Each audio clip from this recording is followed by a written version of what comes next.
Bonjour mesdames, bonjour messieurs. Aujourd'hui, vous l'avez compris, je porte encore la chemise jaune du JDG. Ça veut dire qu'on va repartir sur ce sujet si passionnant qui a toujours fasciné l'âme d'enfant que j'ai gardé.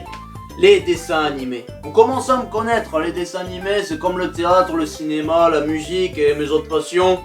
C'est à la vie, à la mort. Entre nous, c'est à la vie, à la mort. Cette fois-ci, je vais essayer de vous faire une rétrospective générale de tous les dessins animés qui m'ont marqué pendant mon enfance, dans une période qui va de 2003 jusqu'à 2013 environ, avec quelques sauts dans le passé aussi. Vous vous en êtes douté, j'ai la vingtaine, ce qui veut dire que je suis né au tout début de ce siècle. Par conséquent, je fais partie de la génération que les plus anciens aiment appeler péjorativement, un peu pour nous foutre le seum, les millennials. Vous savez, c'est la génération traumatisée par le terrorisme, la tectonique et la télé-réalité. Et ce Covid qui n'en finit pas, bon sang! Et en ce qui concerne les dessins animés, disons que j'ai grandi dans la période de transition entre la fin de l'âge d'or de l'animation et son déclin. Voilà, bon, on va dire qu'au moins on n'est pas les plus mal lotis les millennials quand même. Merde, quand même! Parce que vous savez, lors des quelques conversations intergénérationnelles, quand on aborde la question quelle est la meilleure période pour les dessins animés, souvent on a les plus anciens qui te répondront que la base de la base c'était les fameuses années 80, l'époque bénite avec le Club Dorothée, les Chevaliers du Zodiac, Dragon Ball, Tortue Ninja, etc.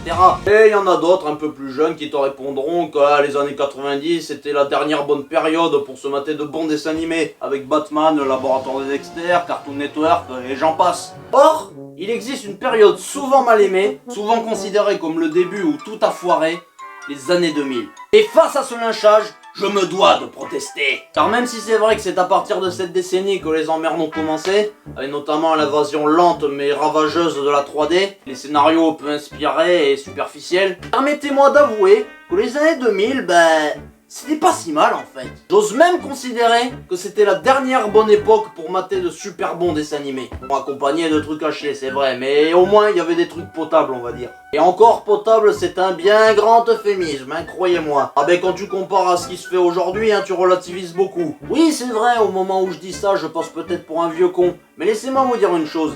C'est que, vous voyez, moi, vu que je suis à moitié étudiant en distanciel, moitié chômeur, des fois, de temps en temps, je regarde la télé, histoire de voir ce qui se passe encore, et histoire de mourir pas trop stupide. Et entre CNews et BFM TV, comme si c'était pas déjà assez déprimant comme ça, sur quoi je tombe?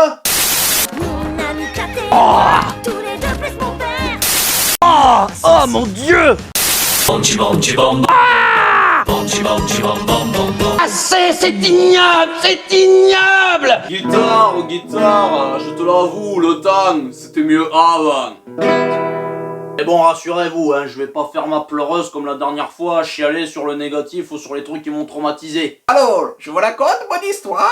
Elle commence par la nuage bleu, où l'on découvre un lapin jaune avec une lapine violette, mascotte de la chaîne TJ.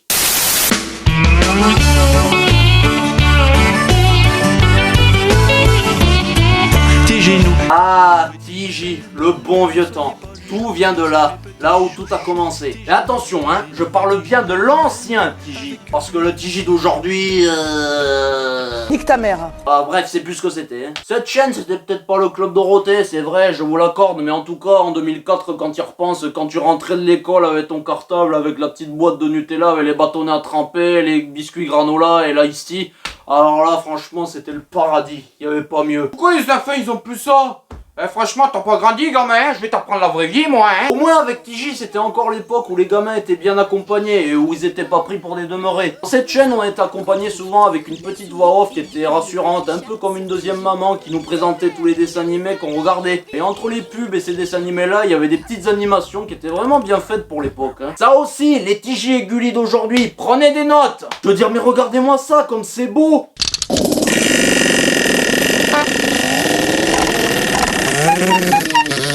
C'est de toute beauté! Sans oublier les deux mascottes, Tijinou et Tijibel, un couple de lapins animés qui te guidaient tout le long de ton visionnage. Ah, ils étaient tellement sympas et attachants, ils me manquent. Ils te parlaient directement à toi, ils te demandaient comment ça allait, comment s'était passée la journée à l'école, ils te souhaitaient bon anniversaire, joyeux Noël. Et même il t'accompagnait pour aller dormir. Parce que oui, comme Gulli, il fut un temps où Tiji aussi te rappelait que tu étais petit. Il te rappelait que tu avais besoin de sommeil pour être en forme pour attaquer la journée scolaire de demain. Ils étaient plus proches de toi. Ça, c'est ce que devrait être un vrai président. Et concernant les dessins animés, bien disons que c'était très variable. Tu pouvais aussi bien regarder de très bons dessins animés, mélangés avec des dessins animés carrément merdiques, voire même oubliables. Ou alors juste des trucs potables, mais qui étaient regardables. Le truc cool, c'est que sur cette chaîne, il y avait vraiment un mélange des époques. Tu pouvais regarder aussi bien les nouveaux dessins animés qui venaient de sortir, mais aussi faire un bond dans le passé et regarder les anciens dessins animés que tes parents ou tes aînés ont connus. Il y avait Pierre Lapin, Charlotte aux fraises, Marsupilami, Babar, Franklin, Toupie et Binou, Télétubbies, Pingu, Bonne Nuit les Petits, Les Malheurs de Sophie, etc., etc. Alors je pourrais pas tous vous parler des dessins animés que je viens de vous lister, parce que tout simplement je les ai pas tous vus en détail, j'ai juste regardé des fois, quelques fois, mais sans plus. Et il y en a certains que tout simplement je n'avais pas envie de regarder, parce que je les trouvais pas vraiment terribles. Ou alors tout simplement parce que je voulais me protéger émotionnellement. Et vous pouvez me dire que Les Malheurs de Sophie c'est un très beau dessin animé, très bien écrit, très émouvant. Justement, je préfère ne pas le regarder, je l'ai juste regardé quelques fois. Mais c'est tout. Le peu que j'en ai vu en tout cas, j'ai failli avoir les larmes aux yeux plusieurs fois. Je voulais pas faire nuit blanche pendant 3 jours, comprenez-moi. Rien que quand j'ai vu Titanic à l'âge de 12 ans, j'ai pas dormi pendant 2 jours. Alors imaginez à l'âge de 4 ans ce que je pouvais ressentir devant Les Malheurs de Sophie. Et puis je vous rassure, pour me faire couler des larmes, d'autres dessins animés se sont chargés à sa place. Le premier exemple étant Booba. Ah, Booba, une série magnifique. Une série japonaise qui est sortie quand j'avais moins 20 ans, mais qui a réussi à me plaire. Avec Booba et Frisket, les 2 petits oursons. Moi, le petit indien. Oklahoma, son père, qui incarnait la sagesse indienne à l'état pur. L'oncle Émile, doublé par Gérard Hernandez de scène de ménage en personne. Qu'est-ce qui lui arrive? Il est sous ou quoi? Il fait exprès de pas m'entendre? J'aime pas beaucoup ça, moi. Oh, attendez! De très belles valeurs dans ce dessin animé, comme l'amitié, l'amour fraternel, le respect de la nature et des animaux, avec des paysages somptueux. Pour l'époque, la beauté de la Sierra Nevada et du mont Tallac, l'ancienne Amérique. Ah ouais, Booba c'était du sérieux. Parfois même un peu trop sérieux. Dans l'épisode 5, la maman de Booba et Frisket, Amandine, se fait tuer par Oklahoma, à contre-cœur, qui voulait sauver une vie humaine. Et ce salaud de bon ami qui voulait les revendre à chaque fois, il portait très mal son nom. Le pire, c'est qu'il y arrive au bout d'un moment, cet enfoiré. Résultat des courses, il faudra attendre l'épisode final pour que Mo il retrouve ses 2 petits oursons chéris qui auront bien grandi. Et ils devront évidemment à nouveau se séparer, après seulement quelques minutes de retrouvailles. Ah, la fin de cette série, elle me mettait la boule au ventre à chaque fois que je la regardais. Avec pour couronner le tout, la mélodie bien triste qui va avec. Booba, c'est toi. Je croyais que je te reverrais plus. Quand je vous disais que j'étais sensible, c'était pas des blagues. Rien que dans Pierre Lapin, je pouvais avoir envie de pleurer parce que je trouvais les animaux tellement expressifs dans leur douleur. Regardez ce pauvre petit chat qui se fait enfourner dans un hot dog. Mais c'est horrible. Et le pauvre Pierre Lapin qui pleure parce qu'il est perdu. Oh non, mais c'est trop, c'est insoutenable, je peux plus, c'est impossible. Mais pourquoi? C'est triste. C'était un peu la même chose avec Babar, même si la série était un peu plus légère. Enfin, si on nommait le premier épisode où la mère de Babar se fait tuer par le chasseur le plus flippant du monde. Toujours les sourcils froncés, pire que Yu-Gi-Oh! Il était quasiment muet, un vrai animal. La seule fois où il a parlé, c'est dans l'épisode où il meurt. Ah oui, parce que je vous avais précisé qu'il meurt brûlé vif. Heureusement que le reste de la série contraste radicalement avec les premiers épisodes. Babar est recueilli par la vieille dame qui lui apprend à se comporter comme un homme, à marcher comme un homme, à faire la conversation comme un homme. Bref, Babar c'est Tarzan. Et à la fin, le petit éléphanto, il devient roi. Il fait construire carrément une gigantesque cité des éléphants comme Paris. Zootopie avant l'heure. Après, il se marie avec sa cousine. Ouais, je sais, c'est très glauque, mais bon, ils avaient l'habitude à l'époque. Ils ont 4 enfants et les épisodes se suivent sans réelle continuité importante. Mais je vous le conseille, ce dessin animé. Les graphismes sont plutôt corrects, très belle morale comme dans Booba. Le dessin animé n'a pas peur de mélanger la légèreté avec les thèmes un peu plus sérieux, voire même carrément tristes. Les personnages sont plutôt attachants. Le deuxième méchant principal, Rataxès, c'est vraiment hilarant, avec notamment sa fameuse réplique dès qu'il s'énervait.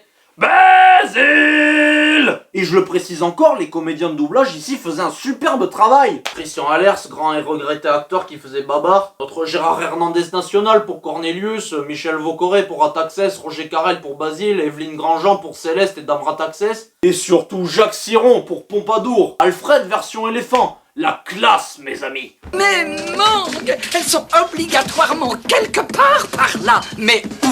Le soir, quand tu avais fini le cordon bleu et les coquillettes, tu enchaînais de nouveau sur TJ qui te proposait les dessins animés pour petits, voire même les dessins animés pour bébés. Avec évidemment le grand classique par chez nous, Bonne nuit les petits. Bonne nuit les petits, c'était la base de la base. Si vous avez pas connu ça, c'est que vous êtes trop cons. Ouais, carrément, cette série est plus vieille que vos darons et daronnes réunis. La première version de cette série date de 1961. Et personnellement, j'avoue que je préfère la version la plus connue, celle de 96. Et vous allez très vite comprendre pourquoi. Déjà, pourquoi le marchand de sable ressemble à Dracula? Pourquoi Nounours a l'air d'être à moitié déposé et moitié empaillé, avec une voix hyper louche? Et moi aussi. Qui c'est, Petit Louis et Mirabel? Et puis c'est quoi ces maisons en ruine ravagées par les bombes? Vous avez tourné ça après un tir de mortier?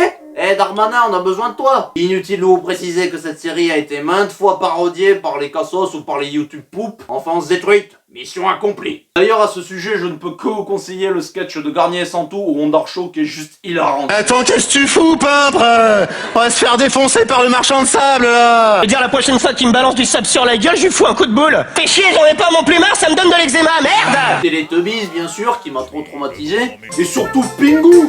Ah, c'était trop bien, Pingu. Ça aussi, c'était la base de la base. Les délires qu'on s'est tapé avec mon frère là-dessus. Et même encore aujourd'hui, la série est très drôle et vieillit plutôt bien. Pour ceux qui dormaient au fond, Pingu c'est une série en stop motion, moitié anglaise, moitié suisse, je ne sais plus très bien. Créée en 1986 et dans laquelle on suit Pingu, un petit pingouin, un petit manchot, qui vit sur la banquise avec ses parents, sa sœur Pinga qui est très mignonne, son ami Robbie le phoque qui est certainement l'un des phoques les plus mignons de la télé, et d'autres manchots qui vivent aux alentours de la banquise par-ci par-là. Ce qui rendait cette série atypique, outre son aspect pâte à modeler, c'est qu'elle avait son propre langage. Parce que oui, quand j'étais petit, moi comme un intello, j'essayais de comprendre ce qu'il disait, j'essayais de savoir si c'était de l'anglais, du français, de l'allemand, je me disais c'est pas du français, c'est pas possible. C'est un guichet avec l'Europe, il y a un guichet en allemand, c'est ça. Alors qu'en fait, il y avait rien à comprendre, c'était juste du langage pingouin. Avec quelques petites expressions de langue humaine peut-être, mais en tout cas c'était vraiment bien fait, et on y croyait. Et au moins ça rendait le truc dynamique, pas comme certaines séries comme Oggy et les cafards où les personnages ne parlent pas du tout et ne font que rire ou faire des onomatopées assez bizarres, mais qui sont pas vraiment des langages a priori. Résultat, leur conversation paraissait plus authentique et tu pouvais imaginer ce que tu veux là-dedans. C'était un peu comme les Sims avant l'heure. Et évidemment, pour beaucoup, vous connaissez tous le cri culte de Pingu. Ce qui est génial, c'est qu'avec ton esprit tordu d'adulte, maintenant, avec le cri de Pingu, tu peux imaginer n'importe quelle insulte et ça sera toujours badass comme une punchline. Il y avait aussi le rire de ces deux abrutis qui me tuaient à chaque fois.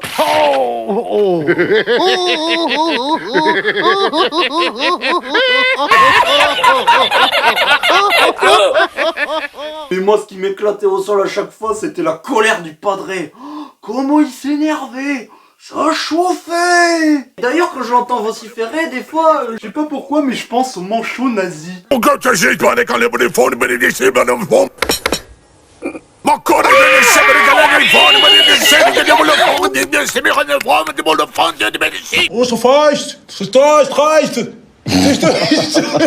Ça doit être le wild de se faire engueuler par ce père-là, vous imaginez? Eh papa, j'ai eu 0 de moyenne générale, papa. Qu'est-ce que t'as à me dire?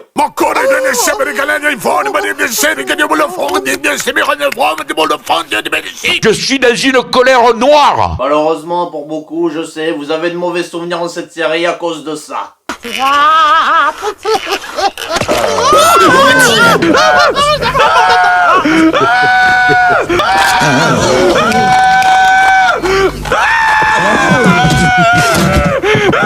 Fort heureusement pour moi, je n'ai jamais été traumatisé par cet épisode, tout simplement parce que je ne l'ai pas vu étant petit. Donc du coup, ce morse m'a fait ni chaud ni froid à l'âge adulte. Et puis dites-vous qu'après avoir vu un lion à roulettes en carton peint, moitié psychopathe, moitié inexpressif, avec un visage complètement défoncé, et qui veut trucider un pédobire à roulettes dont la langue est plus longue que celle de Gene Simons, honnêtement on peut considérer que j'ai fait le Vietnam. Je compte pas vous refaire l'affront de vous saouler encore une fois avec ça, mais putain mais regardez-moi ses dents! Regardez ses yeux! Ces grands yeux ouverts là, comme ça, tout fisc, et ce visage, comment on dit, inexpressif.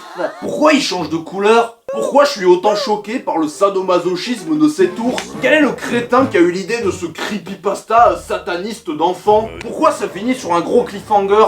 Est-ce que l'ours s'est fait bouffer par le lion? Honnêtement mon gars, je connais pas ta dentition, mais vu la taille des roues, j'espère pour toi que t'as de quoi payer un bon dentiste après ça, hein. Et surtout, comment des comédiens de doublage en sont arrivés à doubler cette merde? Oui, Henri, arrête ton cinoche, y a rien de malsain, c'est juste un lion et un ours qui jouent à cache-cache. Eh, sérieusement, vous avez déjà vu quelqu'un qui joue à cache-cache avec une voix menaçante comme ça? Je suis le grand méchant lion. Et je cherche l'ours. Je sais qu'il est caché quelque part, mais je ne connais pas sa cachette.